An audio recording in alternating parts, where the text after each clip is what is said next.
koza sánská, to je nejznámější, co si lidé se sány spojují. Je to zvíře neposeda, když uvážíte, že mu lidé v úslovích dávají následující vlastnosti.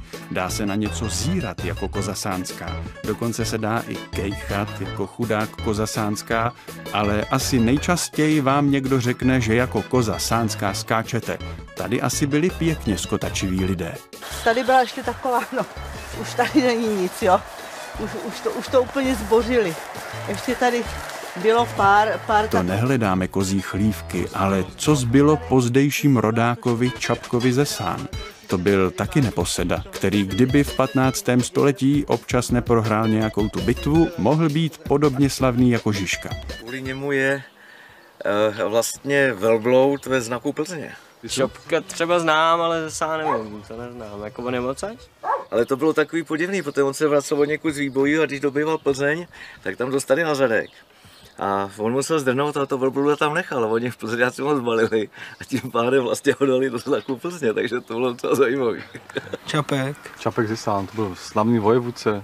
No, něco mi to říká. Já jsem ho párkrát viděl, ale... Jan Čapek vlastně to byl zrádce. Jako účastník bitvy u Lipan sotva viděl, že se situace pro jeho stranu vyvíjí neblaze, prásknul do bod a zastavil se až u Kolína, kde měl známé.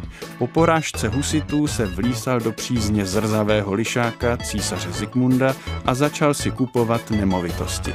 Od té doby s ním, podle kronik, dobří lidé nechtěli kvasiti, což by se dalo přeložit asi tak, že musel pít sám. Díky tomu všemu v Sánech dodnes nemá pamětní desku, ale Sány tu byly už před Čapkem.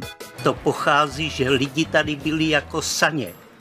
A z toho, že to vzniklo a myslím si, že je to dodnes tady tak. Vůbec nevím.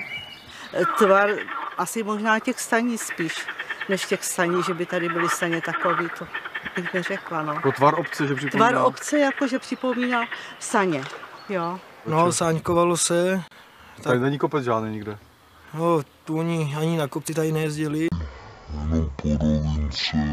Bylo by asi trošku zvláštní, kdyby se vesnice stavěla do tvaru sání a za druhé, abychom ves pojmenovali podle jejího tvaru, museli bychom se dostat někam, odkud bychom ten tvar viděli.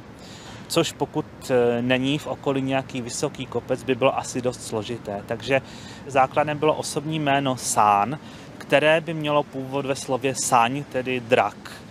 Zřejmě by to byla pak přezdívka člověka, zakladatele té vesnice, nebo třeba jejich obyvatel. Pravděpodobně na základě přenesené vlastnosti, že by třeba byli tak divocí jako divoké saně. Ale já bych řekla, že jsou jako beránkové tady v Sán.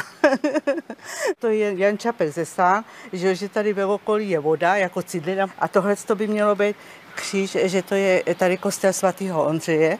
A tady jsme měli pečeť sánskou, ještě normálně. A to je ta známá koza sánská, je to ono? No, ono to je jelen. Tyto kozy jsou sánské jenom tak, že tu bydlí. Skutečnou kozu sánskou poznáte podle bílé srsti a velkého vemene, které dokáže vyprodukovat až 1600 litrů mléka za laktační období. Tato světově uznávaná rekordmanka ale se sánami nemá prakticky nic společného. Ne, to nemá. To byla... Je to koza, která byla chována především na mléko a víme, že takovou jednou z typických mlékařských oblastí při chovu koz bylo Švýcarsko a právě odtud z povodí řeky Sány, Sáno ale s 2 A, plemeno kozy sánské pochází. Tak, abychom ten sánský zvěřinec zrekapitulovali. Kozy patří spíše ke Švýcarsku, velblouda jim ukradli v Plzni, jelena si vylisovali a dali ho do obecního znaku.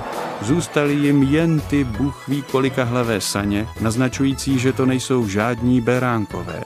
Tak pozor na ně, až je budete chtít oslovit. Saně ne, sáňáci. Děkujeme. Lidi